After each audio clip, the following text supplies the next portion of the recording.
Muy buenas tardes, mi nombre es Yarlenis Agualimpia Palacios, estudiante de Magíster en Educación de la Corporación Iberoamericana, junto a los compañeros Rembel Bernal y la compañera Adriana Ramírez. El día de hoy le vamos a hablar de varios temas, pero iniciamos principalmente con una terminología llamada paideia griega. ¿A qué hace referencia? La paideia griega es una terminología que se utilizó en la antigüedad en Grecia, la cual habla acerca de la educación que Grecia quería transmitir a sus estudiantes o a las personas en este momento. Esta también hace referencia a cómo Grecia buscaba la parte moral y la parte espiritual, llevarla a un aula de clase junto con la educación, porque para las personas de Grecia en la antigüedad la moral era demasiado importante y tenía que estar siempre dentro de un aula de clase. Entonces, esta paideia en general lo que quería era conseguir o transmitir educación a través de una moral y que sus estudiantes fueran personas terminadas, o es decir, que pudieran cumplir los estatus o trabajar para una sociedad, y que esa educación que se impartía en el aula fuera una educación con moral. El primero en hablar de paideia griega fue el señor Isócrates, la cual habló de paideia griega como un conocimiento, como una terminología más allá del conocimiento y de impartir tecnicismo y educación en un aula. La intención era que la moral fuera el principal objetivo de que se tuviera dentro de un aula para todos sus habitantes. En Grecia, a finales de los siglos XVIII y el siglo XIX, empezó a tener esta terminología una trascendencia y fue trascendiendo hasta que al día de hoy nosotros, en nuestra actualidad, no conocemos la terminología paideia, pero si esa terminología la comparamos con nuestro trabajo como docente en el aula, nos damos cuenta que también la educación de hoy en día lo que hace es, o lo que queremos es, educar ciudadanos también con moral, no solamente por educar y que tengan un conocimiento más allá del tecnicismo, sino que también los ciudadanos tengan una moral dentro del aula. Continúa mi compañera Adriana. Listo. El pensamiento crítico. El pensamiento crítico tiene sus orígenes en la tradición alemana, en la filosofía social y política, donde este pensamiento crítico o teoría crítica es vista como una alternativa a los enfoques convencionales de la ciencia, es decir, la teorización, la investigación y la práctica o acción. Este pensamiento crítico reconoce a la reflexión como la principal generadora del conocimiento, retomando el análisis una gran importancia dentro de los procesos de conocimiento y la adquisición de nuevas experiencias o aprendizajes. Por otra parte, el Instituto de Investigación Social de Frankfurt, este realizó un aporte significativo al pensamiento crítico, ya que sus miembros contribuyeron al desarrollo del pensamiento crítico en la ciencia social en el siglo XIX, y estos ayudaron a la creación del concepto y de los principios básicos, los cuales hoy día orientan el pensamiento crítico.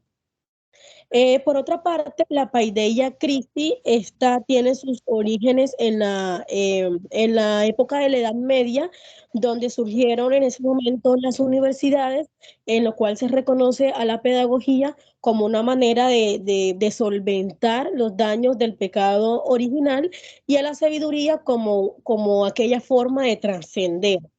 En este orden de ideas, la pedagogía establece 3 convenios, los cuales están denominados en entendimiento, virtud y gracia, Con esta sabiduría como medio de trascender, nace la docere con la finalidad para la enseñanza y la disquere con la finalidad dirigida hacia el aprendizaje. La paideia humanista, esta inicia en el tiempo del Renacimiento de la Grecia antigua, en donde surge una educación por medio de méritos en aquellos individuos que en su momento se destacaban, donde surge una nueva clase social denominada esta como burguesía. En este punto, la paideia humanista se aleja de todo ese modelo divino y modelo perfeccionista para centrarse en la persona humana como aquel proceso individual o de la persona que posee unas características y unas habilidades. Por lo tanto, ya aquí empieza a retomar gran importancia la infancia dentro de todos los procesos educativos, viendo a la infancia como aquella población poseedora de características, habilidades, virtudes y capacidades. A continuación, le doy la palabra a mi compañero Reven. Bueno, continuamos con la Escuela del Racionalismo Ilustrado. Este fue un movimiento filosófico que promueve la razón como principal facultad de conocimiento. Surgió principalmente en Europa en el siglo XVII y XVIII y defiende la idea de que el conocimiento humano proviene de la razón y de nuestra capacidad de razonar. Esto constituye un cambio referente a la Edad Media, donde se tenía la fe religiosa como principal generadora de conocimiento. En este caso, lo reemplazó la razón y el pensamiento científico. Comenzó a cuestionarse la idea de una verdad divina como criterio de verdad para las ciencias. Y la razón se convirtió en la generadora de todo conocimiento, la cual ese conocimiento se impartía por medio de la educación para generar hombres racionales. Kant decía que el hombre podía ser hombre a partir solamente de la educación. La razón daba la perspectiva de brindar libertad al ser humano, pero se generó una racionalización del mal, porque se brindó la razón a partir de una desligación de los fines. Se crearon hombres con grandes conocimientos, pero sin un sentido crítico. Razón que después se va en contravía del pensamiento de Frankfurt. El pensamiento de la escuela de Frankfurt reúne una producción de una serie de pensadores que iniciaron sus estudios a partir de la teoría marxista, haciendo reflexión crítica sobre las sociedades industrializadas y el capitalismo burgués. Sus integrantes se reunieron en el Instituto Social de la Universidad de Frankfurt en 1924 en Alemania. A partir de sus orígenes, fueron perseguidos porque en este momento eran contemporáneos con el ascenso de los nazis al poder. Ellos salen de Alemania y llegan a Estados Unidos, donde son acogidos por la Universidad de Columbia. Ellos critican fuertemente los medios de comunicación porque digamos que en el momento histórico en que ellos están, ven que los medios de comunicación son utilizados tanto en Alemania a partir de los nazis para arraigar esas ideas en la comunidad, donde hay una aceptación por los asesinatos, por el holocausto, por la masacre sistémica de las personas, y luego cuando llegan a Estados Unidos ven que los medios de comunicación son usados para crear una sociedad de consumo, para implantar en la comunidad la creencia de que necesita ciertos artículos que en realidad no son de primera necesidad. Entonces ellos critican fuertemente el fin de los medios de comunicación y la trascendencia que puede tener en la comunidad. Dicen que son un medio que puede crear represión y puede crear una cultura de masas, y ellos están a favor de la libertad. Así, los integrantes de esta escuela pretendían desarrollar una sociedad de individuos conscientes, de espíritu crítico, para estar en contra de toda forma de opresión, tanto en sociedades socialistas como en sociedades capitalistas. Y precisamente se crea la teoría crítica cuando ellos se dan cuenta de que ese pensamiento científico que vimos en la parte de atrás, donde decíamos que había una racionalización del mal, es porque se creyó que la razón anteriormente, tradicionalmente, era el fin de todo. Pero en la Segunda Guerra se pudo ver que esta razón fue usada para crear bombas, para crear armas, para crear todo tipo de instrumentos del mal que en vez de darle libertad al ser humano lo que hicieron fue reprimirlo. Entonces la teoría crítica va en contra de la imparcialidad que tiene este fin. Ellos dicen que no se puede desligar todos los avances y todo el pensamiento ideológico de la persona o del sujeto que lo está llevando a cabo, de su cultura, de su entorno, de su conocimiento.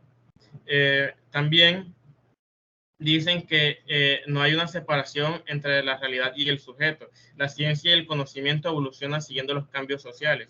Y esto es algo en que ellos teorizan porque se puede ver que en la Segunda Guerra Mundial, donde hubo mayores conflictos, fue la época en donde se generaron los principales avances de esa época. Entonces, a partir de todos estos cambios que están sucediendo en el entorno, es donde se genera a veces un crecimiento de la ciencia y de la teoría. Continúa nuestra compañera Yarlenis. Gracias, compañero. Haciendo un síntesis y una conclusión acerca de la paideia y el pensamiento crítico, es importante aclarar que mientras que la paideia lo que busca es personas con una educación a través de la moral y que sean personas competentes para que se enfrenten a la sociedad, por otro lado, el pensamiento crítico tiene varias posturas. Unas critican el pensamiento y la razón, mientras que otros le dan más importancia a la reflexión.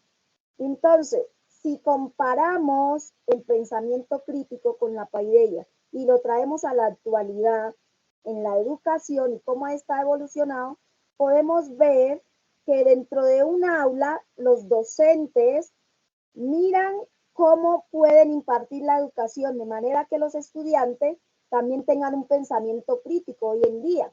En algún momento los estudiantes no eran críticos, se dedicaban solamente a hacer lo que el docente dijera. Hoy en día los estudiantes son críticos, proponen ideas, promueven, crean, desarrollan, hacen, son innovadores, ¿sí?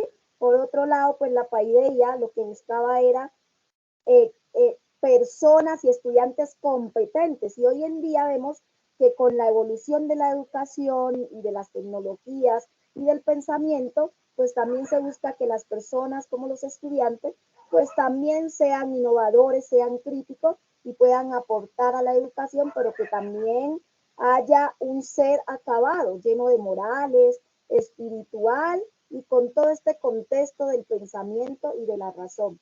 Muchas gracias por escucharnos. Hasta luego.